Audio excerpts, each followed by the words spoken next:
বিকেল হলো, আসছিলাম দিদির বাইরে, তো এখন বাড়ি চলে যাচ্ছি। শুরু হবে আজকে থেকে কীর্তন শুরু হবে আমাদের এদিকে বুড়িতলায়। তো আজকে অধিবাস কীর্তন হবে, সকাল থেকে ভোর থেকে কীর্তন শুরু হবে। 3 দিন কীর্তন হবে, 2 দিন নাম কীর্তন, 1 দিন পদ কীর্তন। কে কে কীর্তন শুনবে চলে এসো, খুব সুন্দর কীর্তন হবে। দাদা ভাই দিদি ভাইরা কেমন আছো? দেখো ওরা কি লাঠি ঢেল খেলছে, লাঠি দিয়ে ঢেল দিচ্ছে কারেন্টের তারের উপরে। ওই তারে লাগবে তো।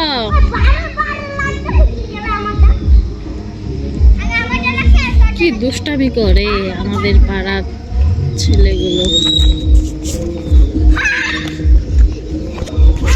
এই আমার চলে আসবো।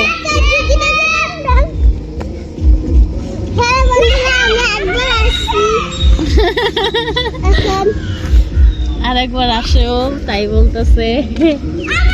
কেমন আছে সবাই জিজ্ঞাসা কর। ভালোই আছে। আমরা এখন খেলছি, এখন হলো ভিডিও বানাবো না।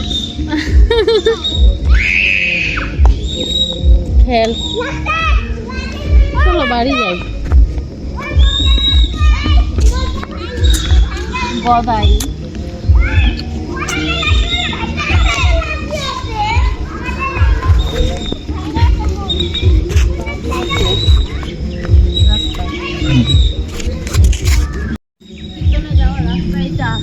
এই সোজা রাস্তায় যাওয়ার পরে কীর্তন দেখতে পারবে।